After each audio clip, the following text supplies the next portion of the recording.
Teori keterlibatan Soeharto di peristiwa berdarah G30 SPKI didukung sebuah pertanyaan sederhana. Mengapa Soeharto tidak ikut diculik dan dibunuh oleh PKI seperti jenderal-jenderal lainnya?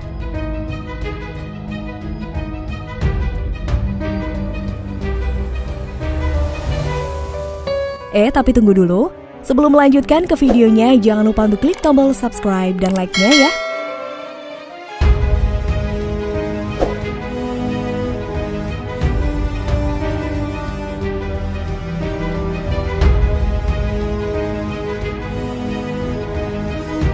Dalam kesaksiannya di Mahkamah Militer, Latif kala itu menceritakan alasannya tidak memasukkan nama Soeharto.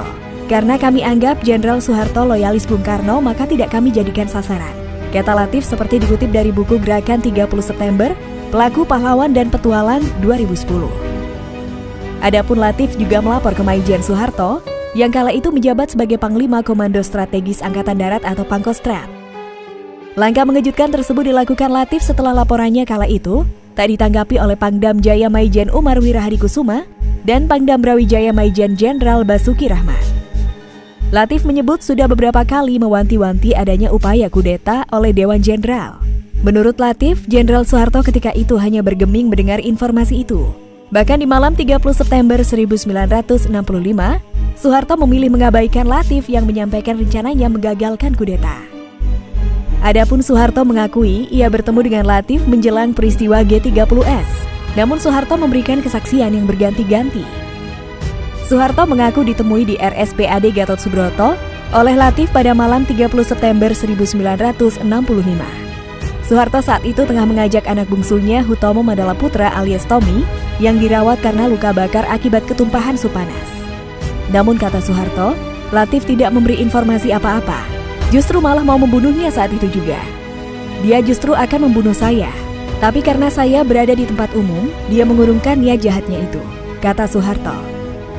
Namun dalam autobiografinya, Soeharto, pikiran, ucapan, dan tindakan saya, Soeharto mengaku hanya melihat Latif dari kejauhan dan tak sempat berinteraksi. Puncaknya pada 11 Maret 1966, Soeharto yang kala itu menjabat Panglima Angkatan Darat mendapat mandat dari Soekarno untuk mengatasi keadaan. Permintaan yang dikenal dengan Super Semar atau Surat Perintah 11 Maret itu membuka pintu bagi Soeharto untuk mengambil kekuasaan dari Soekarno. Dan peristiwa itu membuat Soeharto muncul sebagai pahlawan. Soeharto pun sukses menumpas PKI dan menjadi presiden. Kala itu setidaknya sebanyak 500.000 orang yang dituduh PKI atau simpatisannya dihabisi di berbagai penjuru Indonesia. Dan Latif pun merasa dikhianati oleh Soeharto. Jadi siapa yang sebenarnya telah mengakibatkan terbunuhnya para jenderal tersebut? Saya yang telah memberi laporan lebih dulu kepada Jenderal Soeharto? Atau justru Jenderal Soeharto yang sudah menerima laporan tetapi tidak berbuat apa-apa? Kata Latif dalam kesaksiannya. Nyatanya sama sekali tidak pernah ada langkah-langkah untuk menambah penjagaan. Sebaliknya setelah peristiwa G30S meletus, selain menghantam G30S dan juga membantai ribuan rakyat yang sama sekali tidak tahu apa-apa, mereka bertiga, Soeharto, Umar Wirahadikusuma, dan Basuki Rahmat, kemudian malah bersama-sama menggulingkan pemerintahan Presiden Soekarno.